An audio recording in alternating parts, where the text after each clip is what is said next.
Hello students, आज हम class 10th की इंग्लिश की जो बदली हुई चेंज हुई किताब है, उस किताब की जो पहली पोएम है उसकी हम पूरी स्टडी करेंगे, उसके बारे में समझेंगे। जैसा कि मैं पहले ही आपको मैसेज के ज़रिए से बता चुका हूँ कि क्लास 10th में यूपी बोर्ड में इंग्लिश की जो टेक्स्ट बुक है वो चेंज हो गई है। अब नई किताब से हमें इस साल पढ़ना है, तो नई किताब में जो हम लोगों को पहली पोएम जो हम लोगों के बुक में दी हुई है, मैं पोएम से स्टार्ट कर रहा हूँ क्योंकि पोएम थोड़ा टफ होती है और उसे समझने में स्टूडेंट्स को प्रॉब्लम होती है और पोएम को थोड़ा समझना बहुत ही कठिन होता है, इसलिए मैंने पोएम से स्टार्ट किया है और इसके बाद प्रोज पोर्शन भी कवर किया जाएगा। पोएम में जो हमारी फर्स्ट पोएम है वो dust of snow. Dust of snow का यहाँ पर मीनिंग है कि शावर ऑफ स्नो, किसी के ऊपर जैसे हम फूल की वर्षा करते हैं, फूल की शावरिंग करते हैं खुश होकर के, और उसी तरह से यहाँ पर डस्ट ऑफ स्नो का मीनिंग ये हुआ कि किसी के ऊपर बर्फ़ के जो पार्टिकल्स हैं उसकी शावरिंग हो रही है, उसको ऊपर एक पूरा जो है उसके ऊपर गिराया जा रहा है, उसके ऊपर गिर रहा है। और इस जो है पोएम के डस्ट ऑफ स्नो जो पोएम है, इसके पोएट का नेम है रॉबर्ट फ्रॉस्ट। सबसे पहले हम ये समझेंगे कि डस्ट ऑफ स्नो, ये स्नो है क्या। जनरली स्नो में हमें खेलना और स्नो को देखना, स्नोइंग इसको बहुत अच्छा लगता है। डस्ट ऑफ स्नो के मीडियम से पोएम और ये पोएट हमें ये मैसेज देना चाह रहा है कि nature has the healing power, कि प्रकृति के अंदर मनुष्य के जो उदासी है, मनुष्य की जो सैडनेस है, जो डेस्परेशन है, मनुष्य की जो अनहैप्पीनेस है, इन सभी क्वालिटीज़ को, या man when the man is in a sad mood, जब आदमी बहुत ही उदास होता है उस केस में when he seeks the shelter of nature, nature has the capacity of healing the wounds, unhappiness, desperation of man and humanity. तो प्रकृति क्या करती है, उसके दुख को, उसके जो है निराशा को, उसकी नाउम्मीदी को दूर कर देती है और वो कुछ क्षणों के लिए अपने इस निराशा से, नाउम्मीदी से और दुख से हट करके प्रकृति के जो हैप्पीनेस होती है उसमें वो खो जाता है। तो this has been tried by the poet to express that the poem, through the poem the poet desires to tell us that nature has the healing power, कि प्रकृति के अंदर हीलिंग पावर है, दुख को भरने की क्षमता है, दुख को हरण करने की क्षमता है। इस पोएम को जो है रॉबर्ट फ्रॉस्ट ने लिखा है। सबसे पहले मैं शॉर्ट में आपको चाहूँगा कि इस बुक के ज़रिए से जो है आपको पोएट के बारे में बता दूँ। What the poet is. Robert Lee Frost was born on 26th March 1874 and died on January 29, 1963. Was an American poet. His work was initially published in England before it was published in the United States. Known for his realistic depictions of rural life and his command of American colloquial speech, most frequently wrote about settings from rural life in New England in the early 20th century, using them to examine complex social and philosophical themes. Robert Frost, जिनका जन्म 26 मार्च सन 1874 ईस्वी में हुआ था और इनकी मृत्यु 29 जनवरी सन 1963 में हुई, वह एक अमेरिकन या अमेरिका निवासी कवि हैं और प्रारंभ में उन्होंने अपनी जो कविताएं हैं, अपने जो कार्य हैं, वो अंग्रेज यानी इंग्लैंड में किया और उसके बाद में फिर ये यूनाइटेड स्टेट्स में यानी अमेरिका में इनको प्रकाशित किया गया। और ये अपने वास्तविकता के ज़रिए से और जो ग्रामीण जीवन है और वहाँ के लोगों के बारे में, अमेरिका निवासियों के बारे में इनके जो कृति है उसके लिए ये बहुत ही प्रसिद्ध हैं। और इन्होंने अपने जो है लेखन के माध्यम से जो गांव का जो ग्रामीण जीवन है और न्यू इंग्लैंड में या 20वीं सेंचुरी में उसको इन्होंने साथ साथ में जो सामाजिक विभिन्नताएं हैं और जो इसका दर्शन है उसको इस कविता के माध्यम से वर्णन करने की कोशिश किया है। अब थोड़ा सा हम अबाउट द पोएम के बारे में पढ़ लें। इसमें क्या कहा जा रहा है।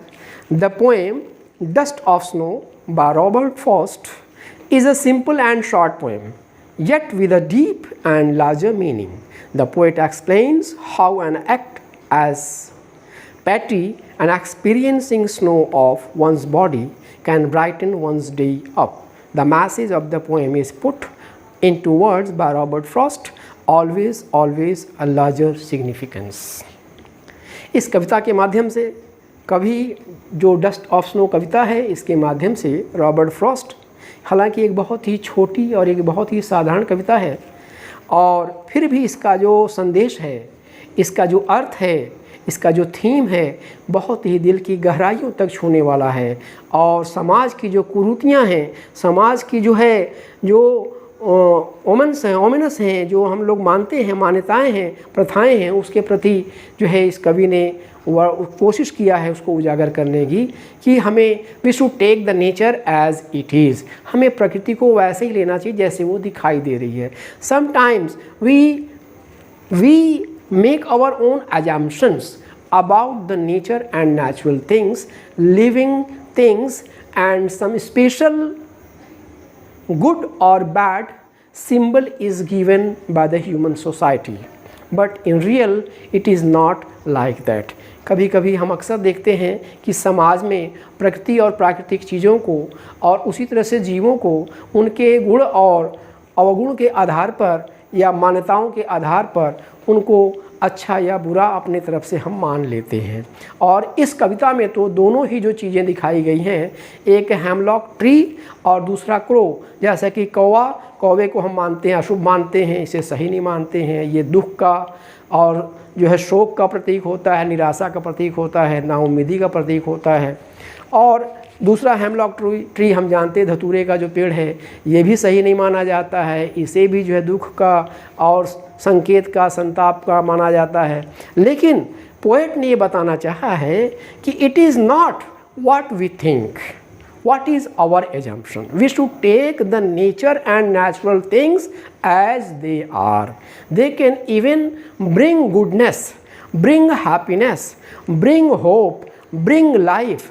They can soothe our unhappiness, sadness of life, and they have the power of changing the desperation, the sadness, the unhappiness into hope, into happiness, into gladness. ये कवि ने इस कविता के माध्यम से कहने की कोशिश की है। और जैसे कि फॉर एग्जांपल स्नेक ही है, स्नेक को जनरली हम देखते हैं तो समझते हैं कि भाई काटने वाला जानवर है, लेकिन ऐसा नहीं कि हम उससे फिर हेट करें, डिसलाइक करें। It is also a creature, also made by the creator. He has also got the right of living, right of eating and right of expressing it's freedom. ये इस कविता के माध्यम से कवि ने कहने की कोशिश की है। इस कविता को हम 2 स्टैंजा में पढ़ेंगे। पहले स्टैंजा में देखिए, हमने लिया यहाँ तक द वे से लेकर के ट्री तक। तो कविता की पंक्तियों को मैं पढ़ रहा हूँ। The way a crow shook down on me the dust of snow from a hemlock tree. ये 4 पंक्तियाँ हैं जो पहले स्टैंजा की हैं। इसमें आपको मैं ये बता दूँ कि ये the poet is in a sad mood, the poet is totally unhappy, the poet is full of desperation, the poet is full of gloom. यानी कवि उदास है, निराशा से भरा हुआ है, नाउम्मीदी से भरा हुआ है। और ऐसी निराशा, नाउम्मीदी और उदासी में वह एक जगह आ रहा है, और जहाँ पर वो आ रहा है वहाँ पर उसने क्या देखा, 2 चीज़ें से बताई जा रही है कि जब वो एक जगह खड़ा है, the way means the manner, तरीका, द वे अ क्रो, यानी एक कौवे ने जिस तरीके से क्या किया, shook down on me. Shook down means होता है शॉवर्ड, गिरा देना, टपका देना, उलट देना। शूक डाउन, शिवर्ड, ट्रम्प, क्या शूक किया, shook down on me.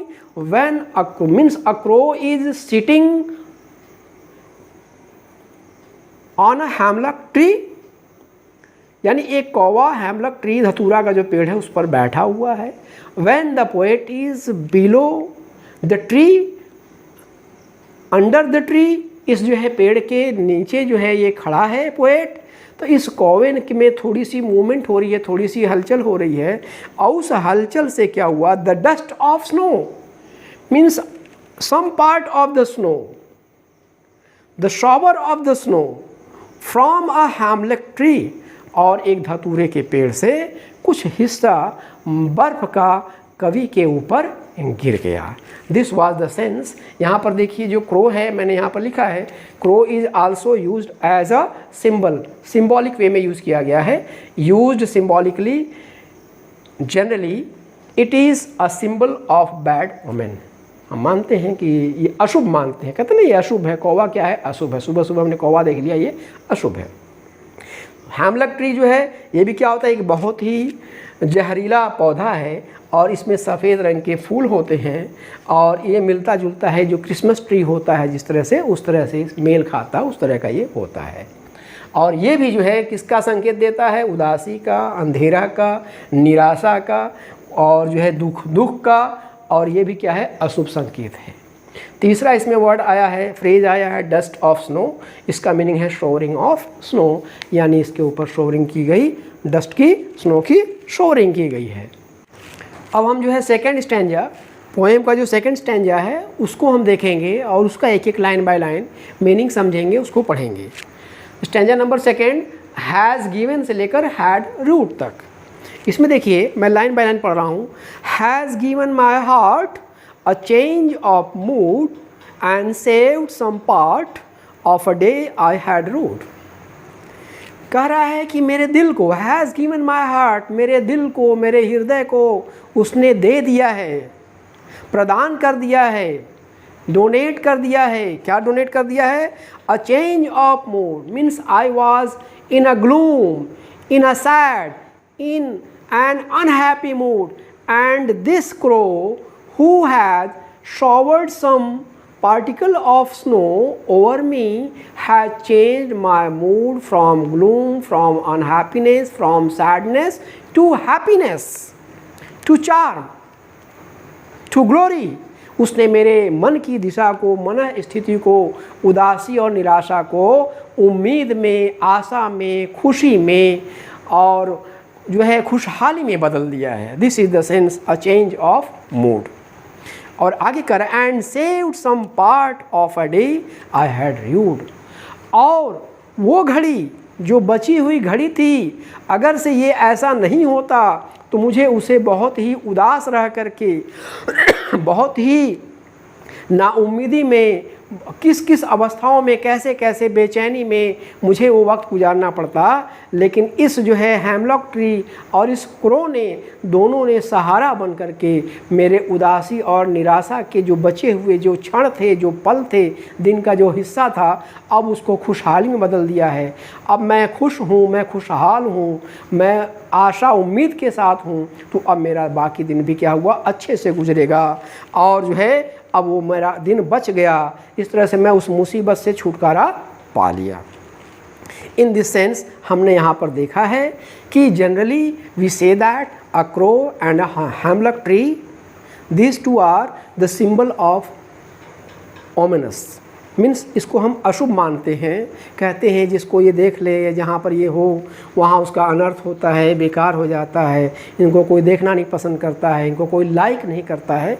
But लेकिन कवि ने बताने की कोशिश की है कि we should not assume the things as we as our own. हमें नेचर और नेचुरल थिंग्स को वैसे ही देखना चाहिए जैसे वो हैं। It is not necessary that whatever we wish, whatever we assume that must be true, that must be withstanding, ऐसा ही हो, ऐसा कुछ नहीं है। कवि ने सिद्ध कर दिया है कि समटाइम्स जिसको हम मानते हैं कि ये हमारे लिए अशुभ है, ये हमारे लिए ख़राब है, वो हमारे लिए फ़ायदेमंद बन जाता है। क्रो जिसको कि हम मान रहे थे, अशुभ मान रहे थे, वही क्रो, और हेमलक ट्री जिसको पॉइजनस होता है, जिसको हम अशुभ मानते हैं, ये दोनों ने मिल करके कवि की जो उदासी थी, नाउम्मीदी थी, जो उसका मूड जो है सैड था, एकदम उदास था, नीरस था, उसको उसने भलाई में, अच्छाई में, आशा और उम्मीद में बदल दिया। और इस तरह से कवि के लाइफ को, कवि के मेंटल स्टेट को और कवि के पूरे जो है जीवन, बाकी बचे हुए जीवन काल को उसने एक हैप्पी डायरेक्शन, मोड और सिचुएशन दिया है। तो we should love and like all natural things without any discrimination. Nature has the healing power, nature के अंदर, प्रकृति के अंदर क्या है, दुख को हरण करने की क्षमता है। इस तरह से कवि ने ये भी कहना चाहा है कि हमें नेचर से, नेचुरल थिंग से, लिविंग बीइंग से, क्रीचर से हेट नहीं करना चाहिए, उनको डिसलाइक नहीं करना चाहिए, उनको रेस्टोर करना चाहिए और उनको अच्छे से अच्छे नज़रिए से देखना चाहिए। हमें अपने नज़र को, अपने नज़रिए को, यानी अपने साइट को और अपने विज़न को, दोनों को बेहतरीन ढंग से रखने की ज़रूरत है। कहा गया जिस रंग का हम चश्मा पहनते हैं चीज़ें वैसी ही दिखाई देती हैं। तो as we assume in our mind, in the same way it is reflected to out of our mind, वैसा ही चीज़ें हमको दिखाई पड़ती हैं। इस तरह से हमने एक्सप्लेनेशन देखा। Now let us see the poetic devices used in the poem. हमने दोनों स्टैंजा को पढ़ा, दोनों स्टैंजा के डिफरेंट लाइंस की मीनिंग को वर्ड फॉर वर्ड पढ़ा, हमने उसका मीनिंग को समझा। अब हम जो है इस कविता में जो दोनों स्टैंजा है उसमें कौन कौन सी पोएटिक डिवाइसेस यूज़ की गई हैं, इसको हम लोग कहते हैं काव्य शैली। और इसमें जो है पहले भी बता चुका हूँ, देखिए इसमें सबसे पहला चीज़ आता है राइम स्कीम। राइम स्कीम का मतलब ये होता है कि किसी कविता की जो पंक्ति है लाइन में, उसका आखिर में जो आवाज़ आती है, हर पंक्ति के आखिरी शब्द की आवाज़ किस पंक्ति से मैच कर रही है उसी हिसाब से उसका राइम स्कीम होता है। जैसे यहाँ पर मैंने देखा है, आप देखिए स्टैंजा नंबर 1 में पहली पंक्ति का आखिरी जो शब्द है वो तीसरी पंक्ति से के आखिरी शब्द से, और दूसरी पंक्ति का आखिरी शब्द जो है वो चौथी पंक्ति के आखिरी शब्द से मिल रहा है। मैंने फॉर एग्जांपल मैंने यहाँ लिख दिया है, पहली पंक्ति का आखिरी शब्द क्या है, क्रो, और तीसरी पंक्ति का आखिरी शब्द क्या है, स्नो। इसलिए क्रो, स्नो, औ औ, ये क्या होगा, ये साउंड ये दोनों में मैच कर रही है। ये पहला तीसरे से, पहला किससे कर रहा है, तीसरे से मैच कर रहा है, पहला वर्ड तीसरे से, तो ए। इन द सेम वे दूसरी पंक्ति का जो आखिरी शब्द है और चौथी पंक्ति का जो आखिरी शब्द है, यानी मी एंड ट्री, तो इसमें मी और ट्री ये दोनों क्या कर रहे हैं, एक दूसरे से मैच कर रहे हैं। इस तरह से हम निकालते हैं कि किसी भी कविता की जो स्टैंजा है, जो लाइंस है, उसमें राइमिंग स्कीम क्या है। अब एक नया भी नाम है, अगर किसी कविता की पंक्ति में 2 या 4, 6 जितने भी पंक्तियों की कविता, अगर उसमें कोई राइम स्कीम नहीं है, सब में आवाज़ अलग अलग आ रही है, तो उसको हम लोग ब्लैंक वर्स कहते हैं, यानी उसमें कोई जो है राइमिंग स्कीम नहीं है। ऐसी कविता की पंक्तियाँ जिसमें कोई भी राइम स्कीम नहीं है, ऐसी कविता की पंक्तियों को हम राइम स्कीम के आगे लिखेंगे ब्लैंक वर्स, यानी इसमें कोई राइम स्कीम नहीं है। अब उसके बाद में उसी तरह से स्टैंजा नंबर 2 में भी देख लेते हैं हम, सी डी, यानी हार्ट और पार्ट, ये आर्ट जो है दोनों में आया है। मूड एंड रूड, इसमें भी ऊड दोनों में आया है। इस तरह से भी यहाँ पे भी 1 एक पहली तीसरी से और दूसरा चौथी से। इस तरह से this is the rhyme scheme of the lines in the stanza 1 and stanza 2। दूसरा हमारा पॉइंट है एंजाममेंट। अब ये एंजाममेंट क्या है, इसको आप समझ लीजिए। जब भी कोई कविता लिखी जाती है तो जब कविता की पंक्तियाँ जहाँ पूरी होती हैं, फिर दूसरी पंक्ति शुरू होती है, फिर तीसरी पंक्ति शुरू होती है, फिर चौथी पंक्ति शुरू होती है, तो अगर किसी भी कविता की जो पंक्तियाँ हैं, पंक्तियों के आखिर में कोई comma, full stop, question mark, sign of exclamation कुछ ना लगे, बिना पंक्चुएशन मार्क शुरू किए हुए ही कवि पहली पंक्ति के बाद दूसरी पंक्ति शुरू कर दे, दूसरी के बाद तीसरी शुरू कर दे, तीसरी के बाद चौथी शुरू कर दे, यानी जितनी भी लाइंस होंगी पोएम की, अगर उसमें कोई पंक्चुएशन मार्क नहीं यूज़ किया गया है, यानी लाइन के आखिर में, एंड में कोई full stop, comma, question mark, sign of exclamation नहीं यूज़ किया गया, तो ऐसे हम जो है डिवाइस को हम कहते हैं एंजाममेंट। और यहाँ आप देख सकते हैं, आप अपने बुक की जो पोएम है इसमें आप देख सकते हैं, जो पहला स्टैंजा है, the way a crow shook down on me the dust of snow from a hemlock tree. इसमें क्रो, मी, स्नो और ट्री, ये चारों पंक्तियों के आखिर में कहीं भी कोई फुल स्टॉप, कॉमा या question mark, punctuation mark use नहीं किया गया है। इस तरह से स्टैंजा नंबर 1 में पोएटिक डिवाइस एंजाममेंट का यूज़ किया गया है। उसी तरह से जो दूसरी कविता की पंक्ति है, जो स्टैंजा है, has given my heart a change of mood and saved some part of a day I had rued। इसमें भी आप देख सकते हैं हार्ट, मूड, पार्ट और रूट, ये जो चारों आखिर शब्द हैं पंक्तियों के, इसमें भी कोई पंक्चुएशन मार्क यूज़ नहीं किया गया है। इस तरह से दोनों ही स्टैंजा में पोएट ने क्या किया है, जो पोएटिक डिवाइस एंजाइममेंट का यूज़ किया है। अगला हमारा पॉइंट है अलिट्रेशन। ये पोएटिक डिवाइस क्या होती है इसको हम समझते हैं, मैंने यहाँ लिख भी दिया है। यूज ऑफ कॉन्सोनेंट्स, कॉन्सोनेंट्स कहते हैं व्यंजन, व्यंजन शब्द जैसे क ख ग घ च छ प फ, ये जो अक्षर हैं इनको हम लोग कॉन्सोनेंट्स कहते हैं। और वॉवल्स कहते हैं ए ई आई ओ यू को। तो यहाँ पर कह रहा है यूज ऑफ कॉन्सोनेंट्स, यानी व्यंजनों का प्रयोग किया गया हो। कहाँ पर? In the start of words, शब्दों के प्रारंभ में।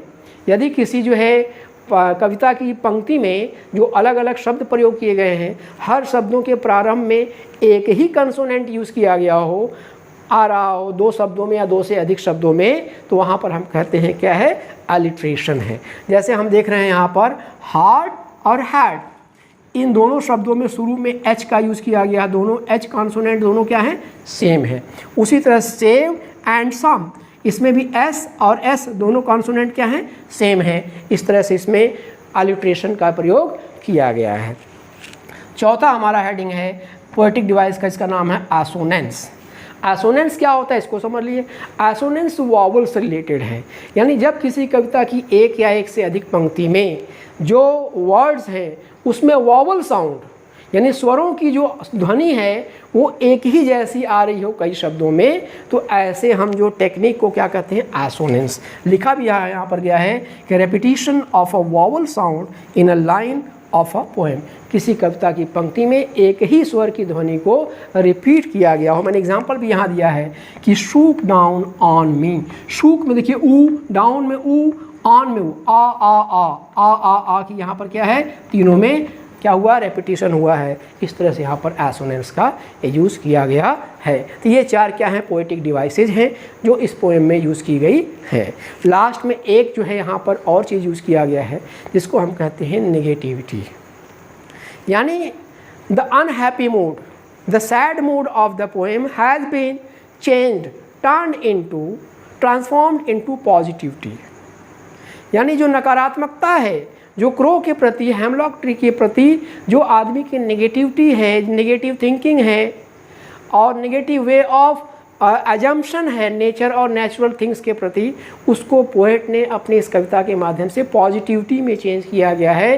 The things which we have negative sense, the things which we think that they can harm us, they will definitely harm us, they are ominous. They have also the power of healing. They have also the power of giving you relaxation, giving you happiness, changing your mood from unhappiness to happiness. These are the things which I have covered in these poems. इस तरह से इस कविता की मैंने आपको short में कवि के बारे में, कविता के बारे में, स्टैंजा का सब मीनिंग मैंने बताया और पोएटिक डिवाइस को मैंने बताया। अब जो है ये कविता पूरी हो गई है।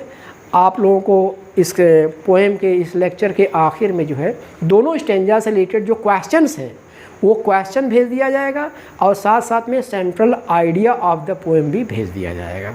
आपको जो है इस पोएम को अच्छी तरह से पढ़ना है, समझना है और उसमें जो है स्टैंजाज तो आपके सामने रहेगा, उसको भी आप पढ़ लेंगे और उसके बाद में पढ़ने के बाद क्वेश्चंस को सॉल्व करके और आप जो है उसको कमेंट बॉक्स में ज़रूर भेजें, जिससे मुझे पता चले कि आपने इस पोएम को कितना समझा, और फीडबैक ज़रूर दें। जो आपकी प्रॉब्लम हो, मेरी जो है मेरी सफलता इसी में है कि आप अच्छे से बेहतर ढंग से चैप्टर को समझ लें।